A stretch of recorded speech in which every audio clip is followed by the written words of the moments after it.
Hello everybody and welcome back to Let's Play Suzerain. Sorry again for the delay between parts. The holidays kind of threw a wrench into my plans because I'd planned to take some more days off, but unfortunately the team that I'm on now for work is a significantly smaller team than I was on about a year ago. As a result, I didn't exactly get the time off requests in time, or put in time, so wasn't able to take off days off that I had initially planned to, which I could have used to do recordings.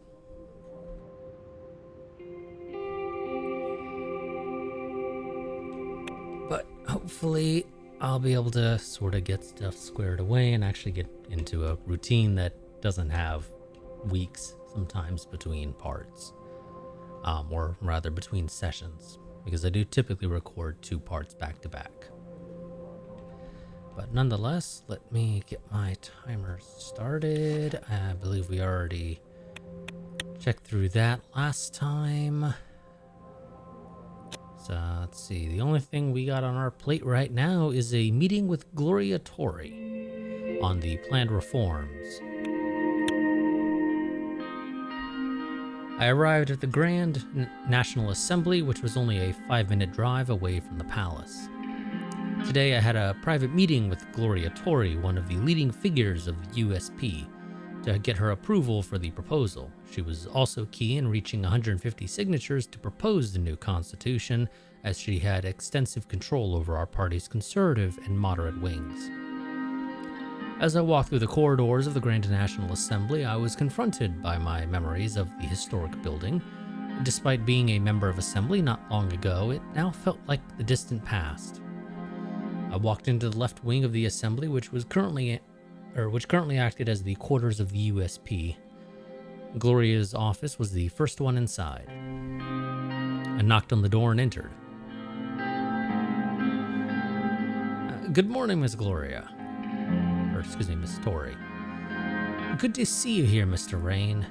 It was a small and neatly organized office. There were small figurines, photos, and plants around the place. It had a homely feel, unlike my own assembly office, which I had worked there, or when I had worked there. On her gesture, I took a seat. The chair was very uncomfortable. How are you doing, Miss Tori? I'm fine, Mr. Rain. How are you?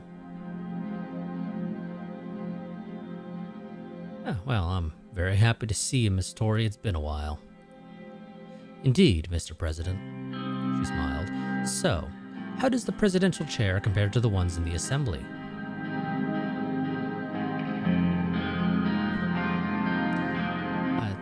The chair is fine, but the work that comes with it is insane. Well, you knew about that, didn't you? Anyways, let's keep this simple, Mr. Rain. We both know why you are here. You want me to give you my support. I don't see why the backbone of the USP would support your rush reforms. Don't you realize they go directly against the wishes of the founder of this party and the state?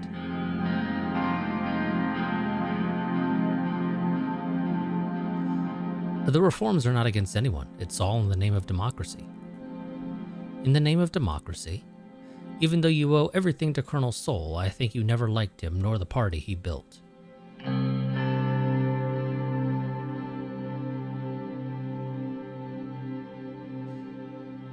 There is nothing personal about this, Miss Tori. Whatever you intend to do, you will be facing quite the opposition. That's all I can say.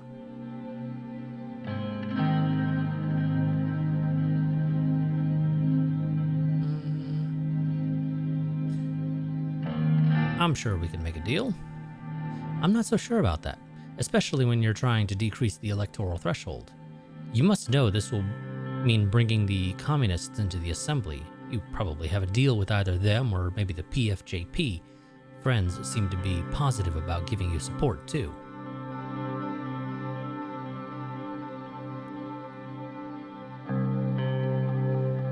The decrease is important to democratize our elections. I don't know how your acts can even be justified inside the USP. I do not support an election threshold of 8%. This sets a dangerous situation for us, as both the WPB and the CPS will gain more power. Okay, that's the Workers' Party of Bludia and the Communist Party of Sordland. I'd rather leave the threshold as it is.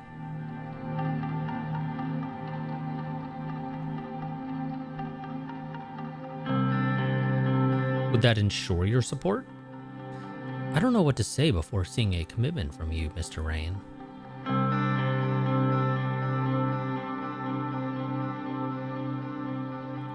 Same goes for me. I don't know if I can promise anything before I see action from you, especially with all these issues you're creating for the party. You should at least remove the changes to the Member of Honor laws, or there will be no further discussion. You can't just target our founder and expect our support. If this point is not removed, expect a grand opposition. Why are you against all this, Miss Tori? I was thinking we could work together. I'm trying my best to work with you, Mr. President, yet you're not listening to your own party members. So, you're not removing the clause from the proposal?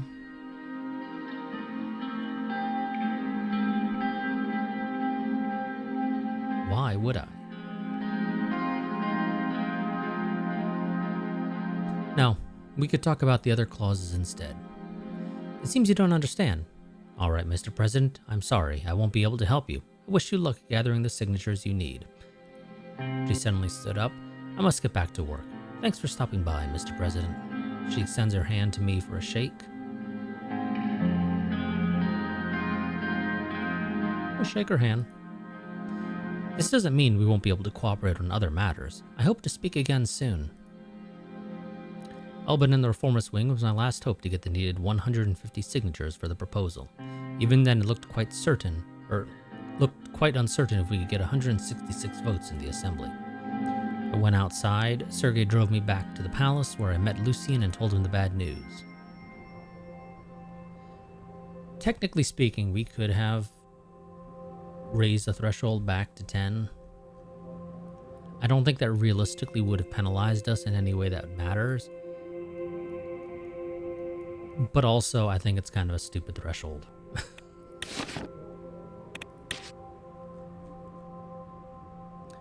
Rain stops unrest this week saw the decrease in the protests surrounding the country and a complete stop in several cities, particularly the capital Holsword. Thanks to President Rain's approach to the crisis, Sordland is slowly returning back to stability, which will hopefully reflect positively on our economy too. Well, that's wonderful news. Because we really need the economy to get better because we are broke as shit. BFF warns Wayland, Sordland, and Lispia. Ooh.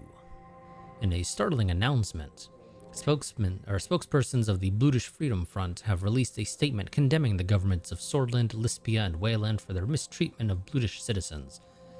The statement warns of potential action against these governments if they continue to ignore the will of the Blutish people. The BFF statement particularly targets the government of Wayland, accusing President Viktor Smolak of planning to carry out a genocide against the Blutish people. These shocking allegations demand immediate attention and action from the international community to prevent such atrocities.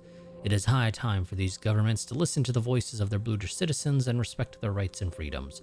Otherwise, militant groups like the BFF will take the lead and push the region into violence.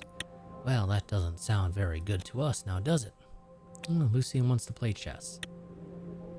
I mean, I don't see why we can't have a quick pit stop and play chess with him.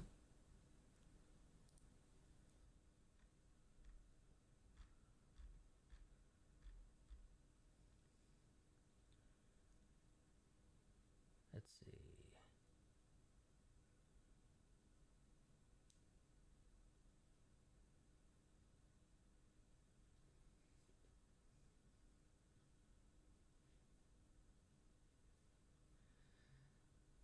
Okay, yeah, this is a decision that I don't think really matters a whole lot.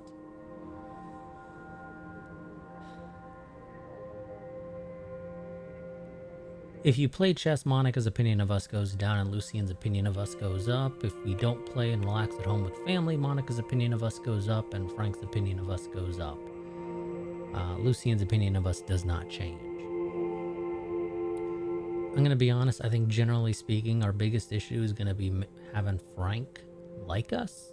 Because in my personal campaign that I played a little bit of, I'm a little ways past where we are here, and I just haven't touched it since actually starting this series. Yeah, I get the feeling Frank ain't exactly a big fan of me. Frank, of course, being our son. So I'm inclined to say, let's go ahead and not play chess with Lucian and relax at home with the family.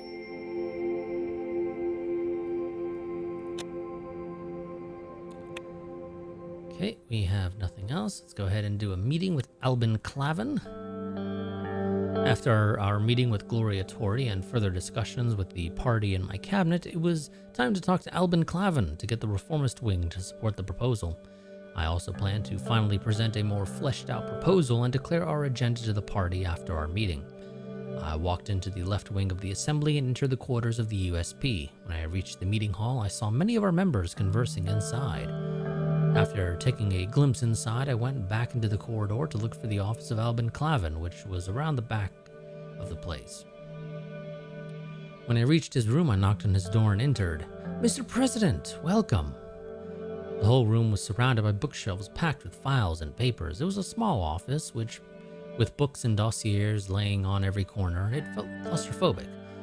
On his gesture, I took a seat. "How is everything going, Mr. Clavin?" "It's been busy. The party has been working very hard, Mr. President. Thank you for asking.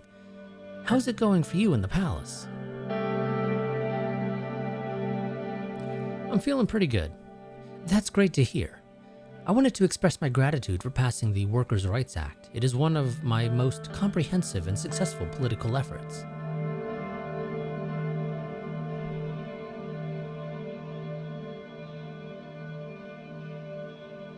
Well, I'm not going to say that basically it's we did it because we see eye to eye necessarily. I'm going to say that it was the right thing to do, because our workers were suffering for decades. Indeed, the people will credit your administration and the party for a positive change in their lives. The businesses will share the burden with the state, but it is a change they have to abide by. I have to say, the close collaboration between the palace and the party is going well. Looking forward to what we can accomplish with the reforms. Albin smiled and knocked on wood. "Anyway, sir, let's talk about the proposal. Thanks for coming here for my input, because there are some subjects where Gloria and I don't see eye to eye. I have to say that most of the progressives were already starting to warm up to you. Your attempt at changing the Constitution created quite a bit of excitement. One could dare to say an excitement that hasn't been felt since the 30s. I've already read the proposal you've made. It looks pretty good. No surprise that Miss Tory didn't give her support. Look, Mr. President, I'm on the same side as you. I won't create any problems."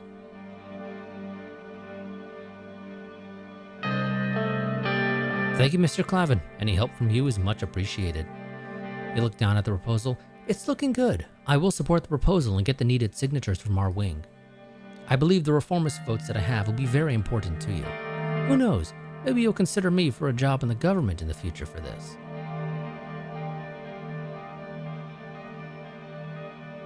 "You bet I will, Mr. Clavin." "Good to know, Mr. President. I will talk to my guys shortly. I'll have their signatures soon." "Thank you, Mr. Clavin. See you in the conference, Mr. President." I left his room and went back into the corridor. The meeting had exhausted me. I went to the restaurant of the assembly to get something to eat while conversing with other members of our party. I saw Albin talking to his people in the distance. After a while, the preparations for the conference began, and I went back into the conference hall and prepared my notes for the speech I was going to make. It took time to get all of the present members of the party inside the hall. Gloria Tori announced me from the stand. I walked up to the stand as everybody in the room started clapping.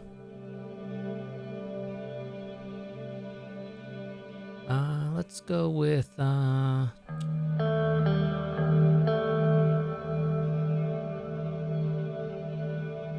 Brothers and sisters of United Sordland, I come here today to announce the agenda for the future of our country. I started my speech with the reasons of the changes to the Constitution. The people of Sordland have spoken. They blame our institutions and our systems and want change. Can you blame the people? Haven't we had enough with the flaws of our Constitution? We must listen to their wishes and get their trust in Sordland back.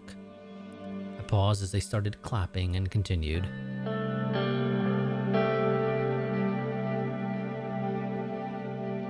Let's talk about why USP needs this to survive the next election. I brought attention to the people's protests and the slight decrease in the popularity of USP. I explained how our proposal will only be beneficial for everybody. The moderates that sat in the center started applauding. Later, I explained the contents of the new constitution and asked for their full support for the proposal. I'm not going to order or threaten them to vote yes. I'm going to just ask for their vote. I asked for each and every member's vote to make a change together. The reformist wing on the left stood up and started clapping loudly after Albin Clavin made a sign. I saluted everyone in the room one last time and bid them farewell before leaving the stand. I walked outside the assembly and back into the palace. What do we have here? President meets the USP. Today, President Rain has met with his party members in a party meeting in the Grand National Assembly of Sordland, where the current situation of the country and future plans of the party were likely discussed. It was later reported that President Rain used the meeting to give a speech to the party and announce the contents of the first draft of the new constitution. The details of the meeting were not made public, nor what the draft contained. Okay, continue.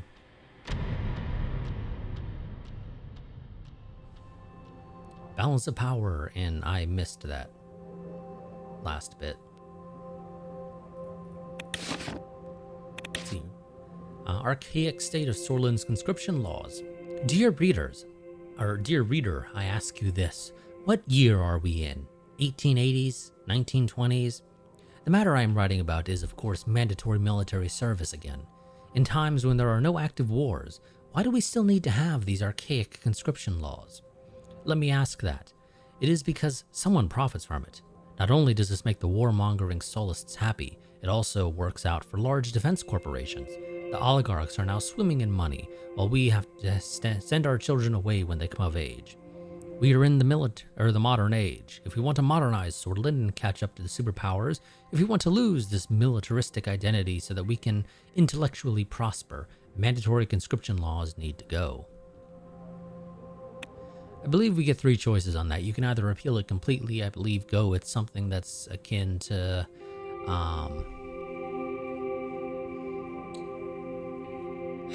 basically if you go to college, you basically get an exemption type thing. You know, kind of like how the draft worked. Or you can just keep them as they are. I believe, I'm pretty sure you get a choice to change this. Exactly what impact that has on stuff, I'm not certain down the road. I'm sure it does, especially if a war kicks off with, what's their face? The kingdom, it's not Rizia, whatever their name is off here to the left, or to the west, I'm forgetting. We'll look at them in a little bit. Let's see, Rain to meet with Smolak and Van Horten. Let's see. Sordland is embarking on a great geopolitical gamble with the new trade initiative organized by the Ministry of Foreign Affairs. The hope is to solidify, or is the solidification of relations with the old ally Agnolia and the troublesome neighbor Wayland, with the aim of regaining some of the regional diplomatic influence the country used to have.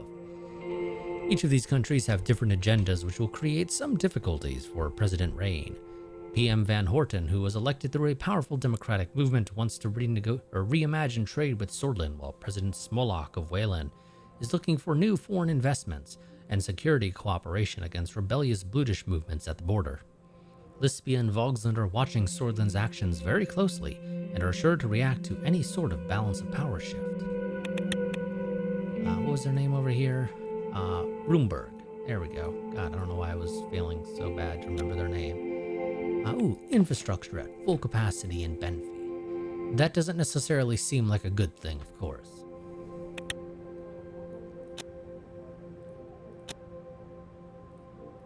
What do we have here? Ministry of Health discusses privatization.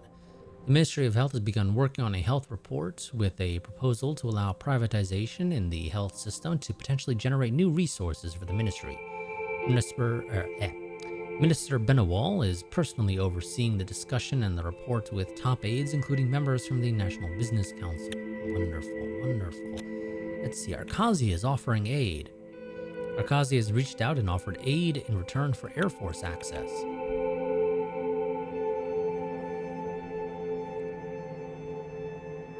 So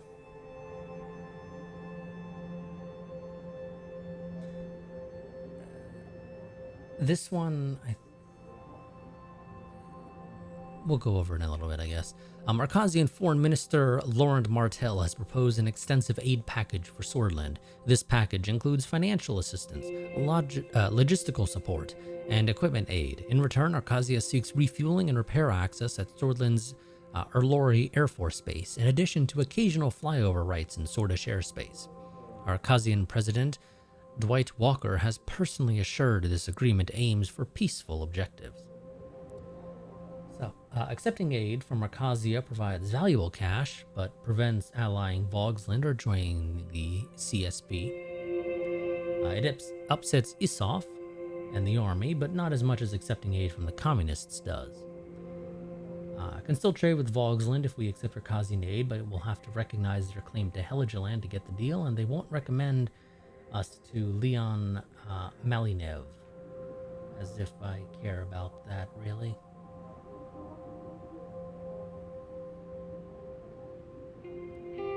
So this decreases the opinion of the Malinevists by 1, increases the opinion of the capitalists by 1, and of course gives us 2 government budget. If we said no, you can tell by that which way I'm leaning, we would eventually get an offer of aid from United Contana, which is basically the exact same thing. The only difference is that the capitalists get upset and the Malinevists get happy, and it makes trading with Lispia impossible. And it really upsets Issof in the military.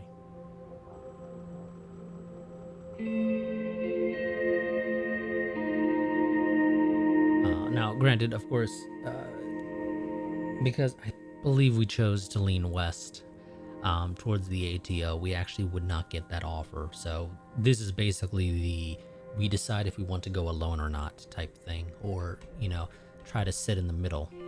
And we won't even really be doing a great job of sitting in the middle, because while it would enable me to trade with Vogsland, I would not be able to sort of try to get military aid from both type thing. But we need the money, and admittedly, I kind of struggle to see why I would not want to accept Arcasian aid. Considering that, again, I believe at the start of the game, I did say that we wanted to lean towards the ATO and the West. So it just kind of makes sense that we would probably accept the raid, unless there was like some really bad strings attached, which, as of right now, I don't think we really have any obvious reasons for that. So, yeah.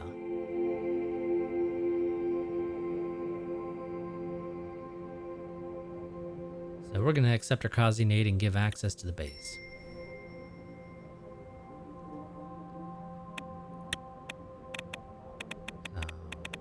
Arcasian given airbase access. Arcasian Air Force rotations. The Arcasian 4th Fighter Wing, a crucial component of the Arcasian Air Force, conducts occasional air rotations around the Erlori Air Force Base, showcasing a display of military cooperation between the two nations. The rotations serve to maintain and enhance military readiness and to promote regional security and stability. We also get investments from Arcasia. Many Arcasian companies are opening new branches, expanding their existing operations and forming Sordish-based subsidiaries, bolstering our economy and creating opportunities for jobs and further investments.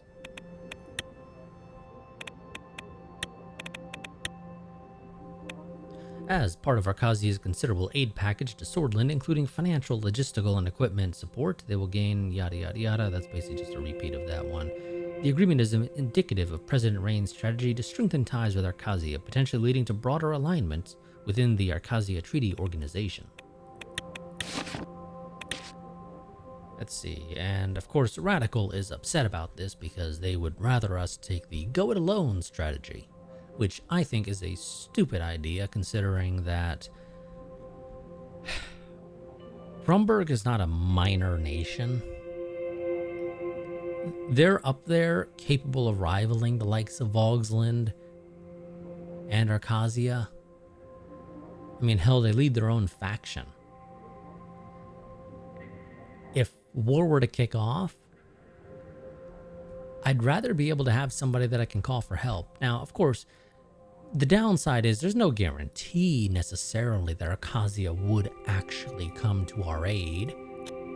We've seen similar things like that happen in the real world, where you're in an alliance, you get attacked, and everybody just kind of, and you know, you ask for help, and you're just kind of told, yeah, no, sorry, buddy, I'm busy with something else. So, you know, that is certainly a possibility.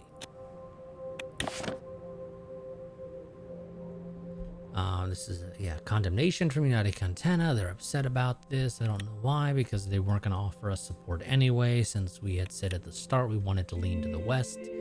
So there's literally no reason for them to offer us any sort of aid. So it's a bit silly to me that they get upset about that, but maybe that's just me.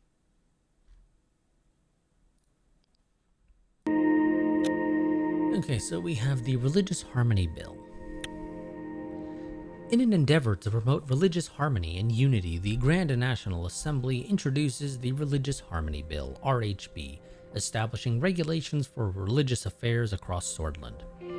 Section 1 of the RHB mandates that all sermons conducted during the day of dissension ceremony at the Arch Sanctuary of Deer will henceforth be held in the Sordish language. I feel like that's a stupid thing to do, considering Deer is within Blutish territory. If memory serves, yeah. Oh god, that's stupid.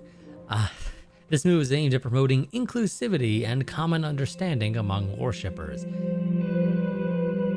It may possibly promote common understanding in the sense that it's using a language that in theory everybody in the country knows. I would have to majorly disagree with it promoting inclusivity, however. Section 2 of the RHB regulates the language of sermons in other sanctuaries across Sordland. It prohibits the use of Blutish for sermons unless explicit approval has been obtained by the Archpriest of Sordland. Coincidentally, I don't think the Archpriest of Sordland is probably going to give them those permissions, the approval that they need. This measure ensures consistency and unity in religious practices across the country. Section 3 of the RHB sets forth new regulations for priests seeking state-sanctioned positions. It requires that all applicants must have Sordish lineage to be eligible for their salaries and pensions. This criterion ensures a deeper connection with Sordland's cultural heritage among the religious leaders of the country. Maybe it's just me, but this really seems like a very pro-Sordish bill. It really... Whoever wrote this is an idiot. Is really the best way to describe it, in my opinion. So if we sign this, we lose 2 democratic, we gain +2 soulless, +1 to public opinion, and -5 to Blutish opinion, which I think is a bad thing. A general public opinion of +1 I don't think necessarily offsets the negatives. If we veto it, we get +1 to democratic, -1 to the soulless, which is great because I don't care about the soulless. They can be pissed at me all they want. Decreases public opinion by 1, but increases the Blutish opinion by 2. And this very much is a bill that, just looking at it, it ain't, like, they're not even really trying to hide it. That's the thing. They don't even really phrase this stuff in a way that sort of hides the actual intent of it. It very much is if you're Blutish, we don't like you and we want to make your life as difficult as physically possible. So you're not able to get state-sanctioned positions unless you can somehow prove that you have Sordish lineage, which most likely pretty much anybody who's Blutish would not have. Outside of somebody who's mixed between Blutish and Sordish, and even then they'd probably find some excuse to say, oh, you're not Sordish enough. So, again, it really is just we're not going to hide how shitty of people we are with this bill. So we're going to veto it. I think you'd have to be basically going for a fascist run to be able to actually sign this as a good idea.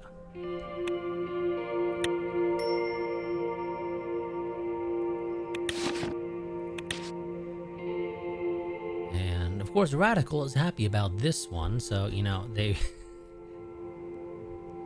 upset about conscription laws, upset about us for deciding to get closer with Arcasia, and then happy about us because we rejected the religious harmony bill, which the name definitely fits the intent.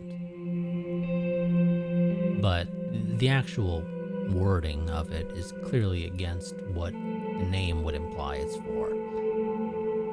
Which is very realistic, of course. President Rain has recently vetoed the outrageous religious harmony bill. The bill was aimed to limit the freedoms of Bludish people in Sordland. Agreed. The MP to propose this bill was, of course, Kisaro Kibner. Why am I not shocked? The leader of NFP himself. Mr. Kibner has never stopped his attacks on Bludish people, and we are sure that he will continue his racist onslaught and his attempts to further divide the country. President Rain's decisions to veto this discriminatory bill, which was a clear attack on religious and personal freedoms, will be welcomed by Bloods and Swords alike. Okay, what else do we have? Looks like nothing else except for a call from Gus Manger. I think we're going to end this part here because I feel like that's probably going to go a bit long. So, yeah. We're going to end this part here. I will see you all next time, where we'll be going into a discussion with Gus Manger about something. I don't know what. Maybe something important, maybe not. We'll find out. But until next time, goodbye and farewell.